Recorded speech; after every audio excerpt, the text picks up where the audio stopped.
Hi, welcome to Dad Cave. For this episode, we're going to be talking about different sleeping arrangements and also the different food kind of cooking ways that you can actually do while camping.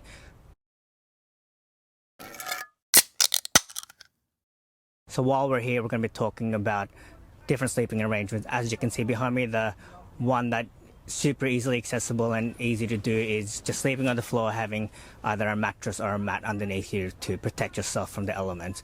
One thing I would definitely recommend for any kind of one wanting to get into camping and someone starting out is to get a highly rated sleeping bag. So a sleeping bag for kind of where you're camping. If you are camping during winter or somewhere pretty cold, I generally would recommend to get something rated to -5, and you can get them in generally all your really popular camping stores.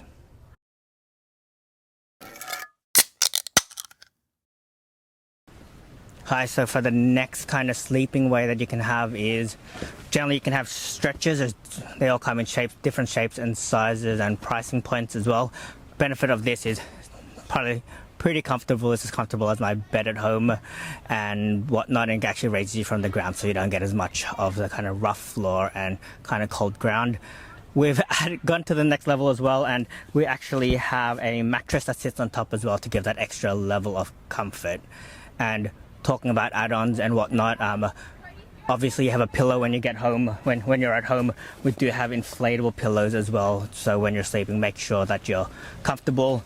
And my wife, she doesn't like the blow-up one, so she actually brings a pillow from home as well, which is also okay, because at the end of the day you want to make sure you're sleeping and eating well while you're off camping.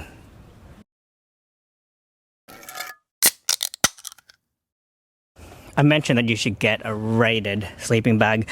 What I'll do is a quick run through so it's easy for anyone to understand. As you can see here, let me see if we can focus that in. Yeah, so this one's rated at -10 degrees. My wife, she runs a bit cold, so generally we do try to get one that's pretty warm for her. Even in summer, she generally uses this because it does overnight drop to pretty cold things as well. But yeah, lastly, if people think this is too hot, there are ones that go to -5 or 0 degrees. But we find this is fine. If it gets a bit too hot, we do open it up and just use it as a blanket as well on those really hot nights. But the reason I recommend a highly rated one is one, it's comfort. At the end of the day, like if you're freezing overnight and you're not sleeping well, you're not going to enjoy your trip. So number one thing that we recommend is get a good sleeping bag.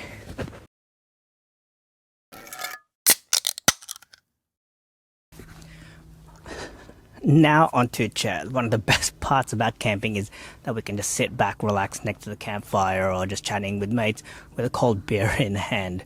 So quick things, I think similar to other areas, you choose a chair that kind of suits you, and I guess two things to consider is what's a packed up size, so make sure it fits your car and how you're going to bring it, especially if you have multiple kids, and also comfort level. If you have back issues or leg issues or just want to be chill and comfortable, make sure you try the seat out and see how comfortable it is.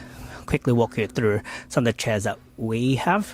I think one of the most important one is the kiddie chair. We just brought our son to the shops and went through all the different kind of little kid chairs, and this is the one he chose. He likes the little fox, and the good thing is when you're with other families, everyone kind of knows what chair is theirs because they know what little animal that they have as well, and it makes the whole thing kind of really fun for them as well.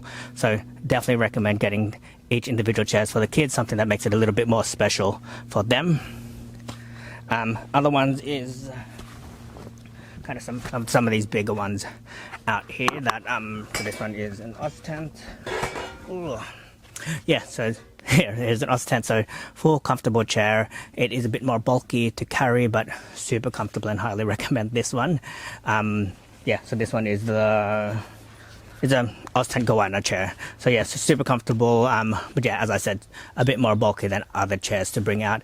And then obviously there's heaps of chairs on the market, so we probably a special and video on its own right now. But then also there's the one that I'm sitting on now, which is a little tri chair here, where you can see it's super super compact and pretty comfortable as well. So we generally bring this fishing and bring it around. So we actually have two of these that generally just stay in the car on a day-to-day as well. And this is super during camping if you're jumping between the kids and next to the campsite, next to the fire, I mean.